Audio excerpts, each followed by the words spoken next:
Why the halfling? I do not know.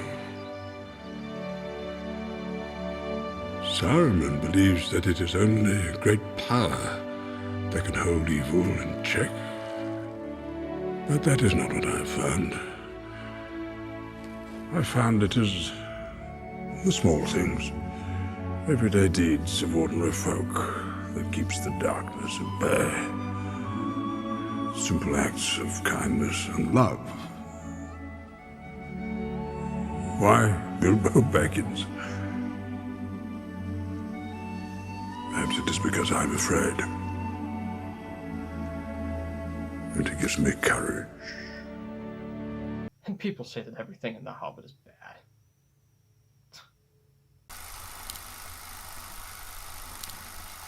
Welcome back to the channel, guys, and to another segment of In Defense Of. Today, I am defending the Hobbit Trilogy.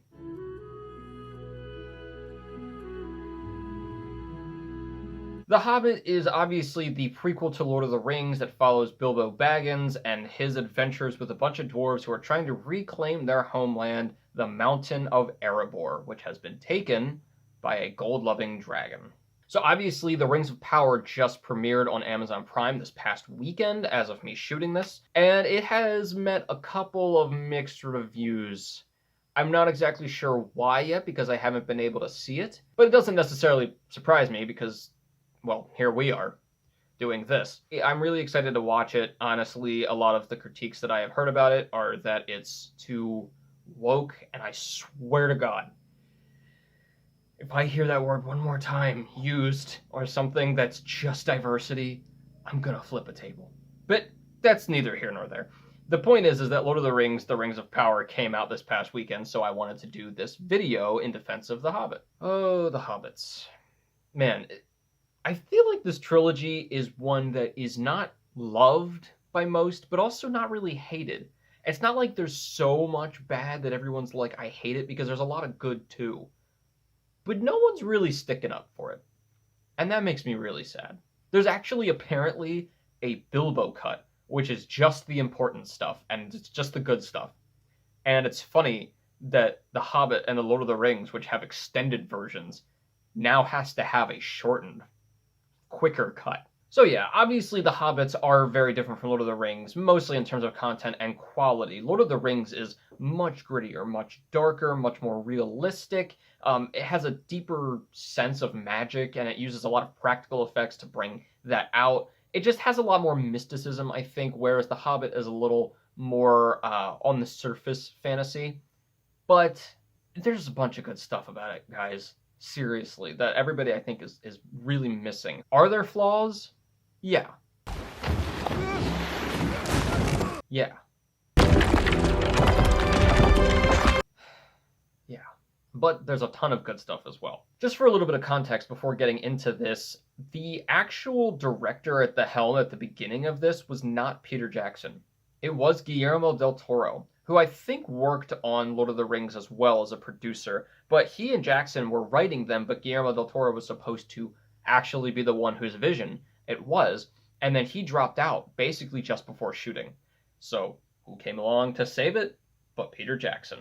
Now, I don't know how much of del Toro's vision and how much of Jackson's vision are in the Hobbit movies. I don't know if it's mostly Jackson or whatever, but the fact that he gets most of the flack for how bad they are sucks, because a lot of it isn't his fault. He came in last minute, and if it wasn't for him, we wouldn't have had him at all. But it was apparently really rough. He was getting 3 hours of sleep a day. He was working, shooting for 21 hours, getting 3 hours of sleep a night, and then going back to shooting. They were handing out scripts on set. They were rewriting things as they were shooting. They were even doing a lot of like take after take without any pause in between. Because as you know, with filming, normally it's like, you know, you shoot, you cut, you shoot again. But there is an option to just hold and reset and then shoot again. And this takes a lot of time out from the in-between because you don't have people rushing in to fix makeup, to do this or that. It's just going straight for another take. And they were having to do a lot of that. But I think apparently the worst of it was when they were shooting the battle for Battle of the Five Armies. None of it was choreographed, and it was so last minute and so, I mean, there's so much that goes into these. You should watch the behind the scenes on both Lord of the Rings and The Hobbits. but you can tell that there's probably a crap ton of stuff that goes into it. And when they were shooting it, nothing was choreographed, nothing was ready. They literally just said, just start fighting, just do something, and we'll shoot it.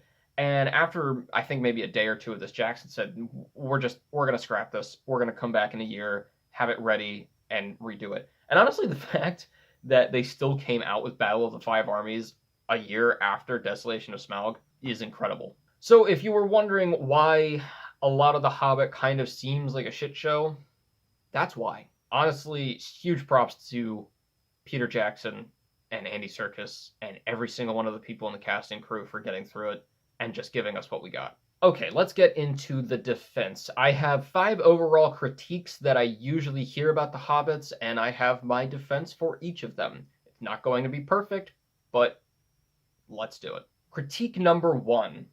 The overuse of CGI and the overall look of the movies.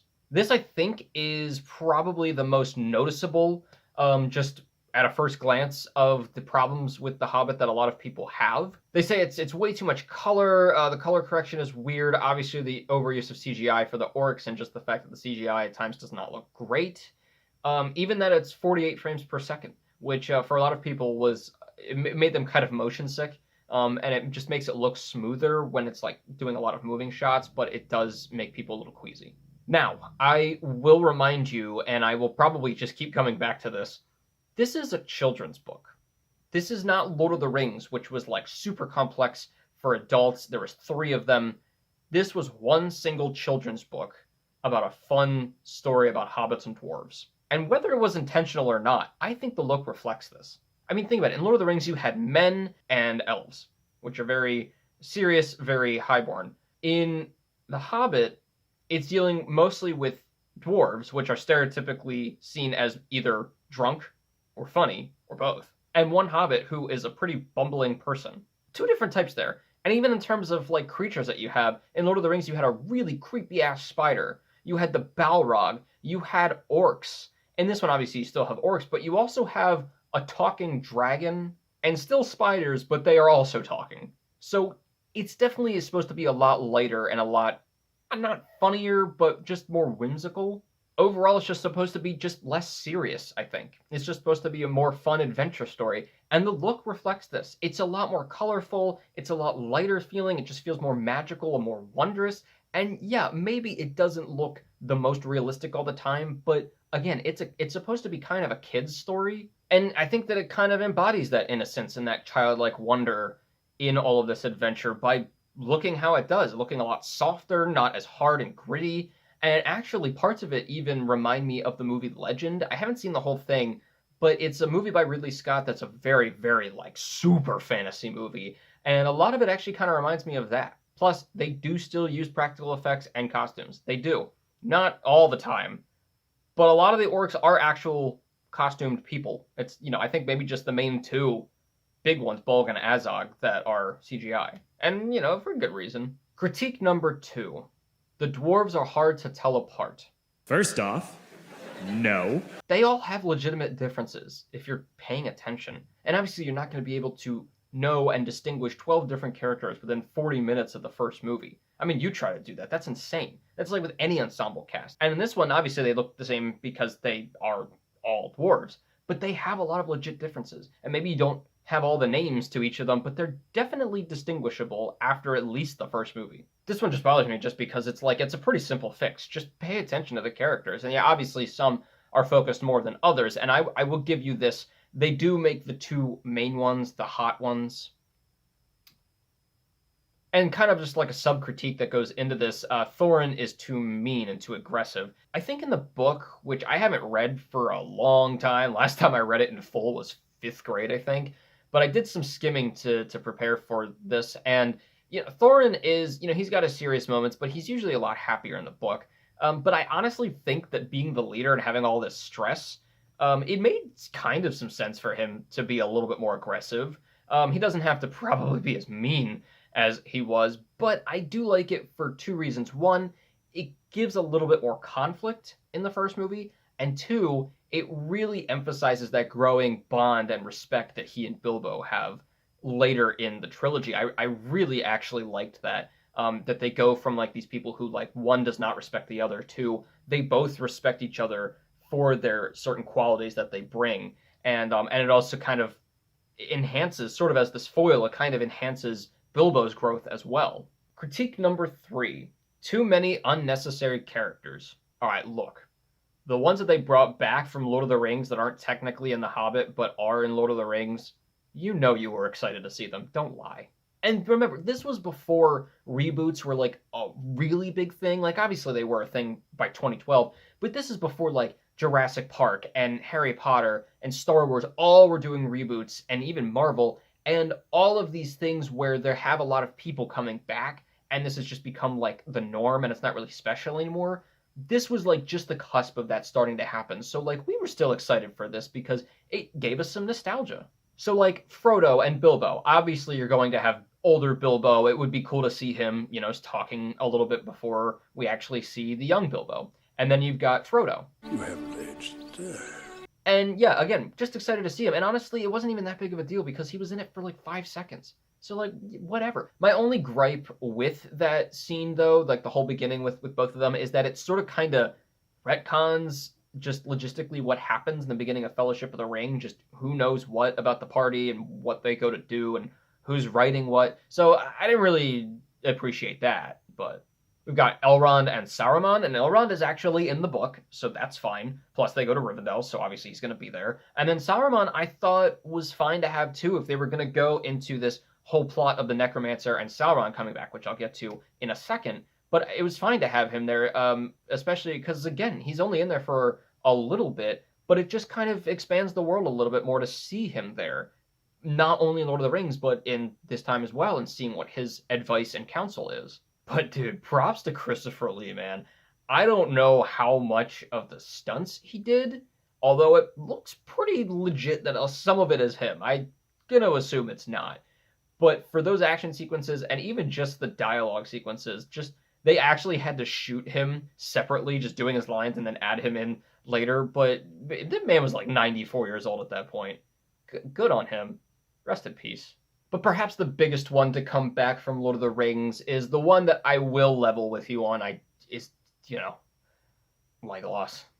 I don't know what they decided to do with this character for this. I don't know why he has resting elf face like the entire time. It's like they didn't watch Lord of the Rings and like understand that he's one of like the softest people. But maybe, it was just going for like a character development thing. I'm not really sure. But it was still cool to see him because he obviously has some very badass moments. If not some weirdly physics moments. And as for new characters like Azog, who isn't technically in the book, he's mentioned for like a second, but it's only Bolg. Azog is in there, and I think that he was a really terrifying villain. All right, maybe not terrifying, but like he had a big presence. I'll give him that. I mean, it's not a huge stretch that he would be there, and it creates more conflict. Then you have Alfred, who I think is either everybody's favorite or least favorite piece of shit character from this trilogy. He's definitely not needed, but he gave a lot of levity. I mean, I'm not gonna lie. At first I was like, I think he's really stupid, but when it came to Battle of the Five Armies, maybe my IQ was just getting really low, but I thought it was really funny. I said, Master! No! And finally, Radagast is another new character that's brought in that really isn't in The Hobbit, I think, at all, like in the book. But honestly, I was really happy that he was put in here because it just world builds some more, and we get to see more of the wizards besides Gandalf, because we only know Saruman, Gandalf, but we've never seen the other three. And I think it was cool to have him because he's like this nature-loving animal guy, and it was cool to see like a different side of a wizard, like what their specific focus is. And it was cool specifically for this because I think he's kind of like the Hobbit of wizards. Critique number 4. Too many unnecessary subplots. So this kind of goes along with the characters, specifically the ones that have to be brought in specifically for certain subplots. And I think the biggest one is the introduction of the Necromancer and, just Sauron coming back as a whole. But honestly, it's one thing to have it in the book, which was just kind of supposed to be this one-off adventure book. It's another to have had Lord of the Rings and then doing the Hobbits as a prequel, and we want to see more of what ties into Lord of the Rings. Maybe not completely, but we want to see a little bit of it because we know it's coming, and we know it's a big part of this. So if Bilbo gets the ring, then obviously some of that is introduced already, and we want to see that. It world builds, but it plot builds as well, because otherwise it would be like, where is this? Maybe it wasn't completely necessary. If we didn't have it, maybe we wouldn't have noticed it. Whatever. But I think having that just, again, builds the depth of that plot overall, both in The Hobbits and Lord of the Rings. The other big subplot that people apparently had a problem with was the romance between Keeley and Tariel, which I don't necessarily get what the problem is with that. Because people are like, oh, it was completely unnecessary. We didn't need it. It was just a thrown-in romance. Well, what about Aragorn and Arwen? That was a huge romance. There was also the possible romance of Aragorn and Eowyn. I'm starting to sense the theme that all the romance was just with Aragorn. And then obviously, the biggest romance of all, Frodo and Sam. So I don't understand why we can't have, one in this one. Especially because it was, interesting. Obviously, men and elves are different races, but this one was very different because it was an elf and a dwarf, and there's a bunch of comparable differences there. Unless you don't think that a high-born wood elf should be with a lowly dwarf. Racist. But honestly, I really loved their romance. I think it was a great subplot. It brought the two races together. They're kind of like the Romeo and Juliet of Middle-earth. I don't know. I really liked it. I loved a lot of the parts that came with it. I'll talk about one specifically in a moment. The last subplot I can think of that wasn't really, huge, but was something that people didn't really love was the Thorin being taken in by the gold. But honestly, it was foreshadowed. It talked about the gold having a sickness and his grandfather having that sickness forever. So obviously it was going to happen. And again, it just strengthens his character when he comes back even stronger and has gotten over it. He was able to move past it. The way they did it was it was pretty standard, that was fine, whatever. But it added more conflict, and it wasn't really that big of a deal. Again, I think a lot of these subplots are just, if the movies overall had been a little bit better for people, they wouldn't have minded some of these things as much. But I think what is honestly the tying together of all of these issues and a lot of what people don't like about the movies really falls into this last critique. It should not have been a trilogy. Yeah, I partly agree. It could have been the two that they originally were looking at, which I actually really liked the titles, Unexpected Journey and then There and Back Again. It even maybe could have just been the one. But the thing is it depends on if you're looking at it as this is its own separate thing and then you have Lord of the Rings, or you have Lord of the Rings and then for the audience who really loved that and wanted more, now you have a kind of mimicking that trilogy, this own trilogy that really dives more into the world, and we just get all these details and all of these characters. I mean, sure, having 3 of them probably stretched it out a little bit. They had to add some stuff, but consider, we're fans who want to see some of those things. We want to spend more time in the world. So instead of having 1 movie, now you have 3. And sure, maybe they're not perfect, but now instead of having 2.5 hours of Middle-earth, you have an extra 6.5 hours of Middle-earth. You just get to spend more time in it, world building, world seeing. And I like, again, that it kind of mimics Lord of the Rings, that, yeah, they're 3 different movies, but it's not like Harry Potter, where they all kind of feel different. Like Lord of the Rings, this feels like one big adventure. It's awesome. It just feels consistent the whole time. So yeah, maybe it didn't need to be 3, but there's just so much good that are in these movies. It's like if we could have the movies with all this good stuff, but some bad stuff, versus not having them at all, I'd rather have them. Because it gave us a lot of great stuff. And honestly, I want to talk about a few of those things, because we've talked about a lot of the critiques, but here are some legitimately good things from the movies that no one can say are bad. Well, maybe some will, but they're haters. Gandalf. I mean, it's Gandalf. Ian McKellen's freaking amazing. I really feel bad for him, though, because on set, he was like, this isn't what I've signed up for as an actor. It's just to be on green screen sets all day working with tennis balls. And I can understand that. Yeah, that's pretty frustrating. And they actually ended up having to have a Gandalf day. And they gave him a Gandalf party. And it made him feel a little better and got him through the rest of the trilogy and the shooting. But Gandalf's amazing. And I thought it was really cool that we were able to get more Gandalf the Grey, considering that was only 1/3 of Lord of the Rings.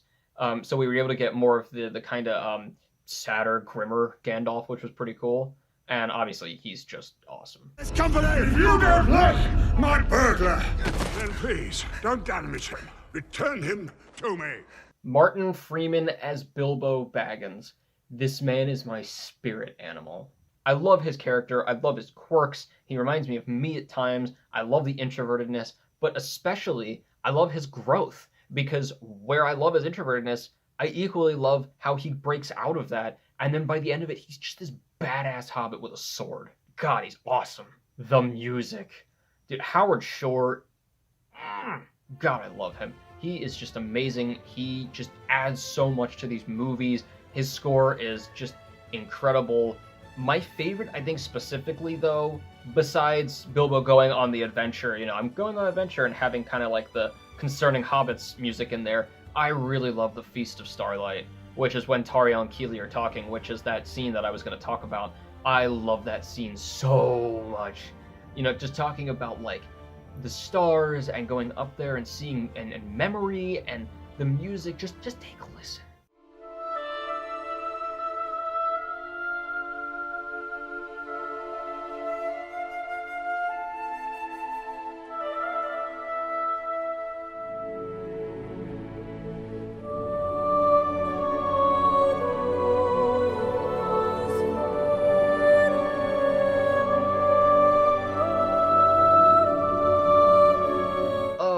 It's so magical and mystical and peaceful. Ooh, I love it.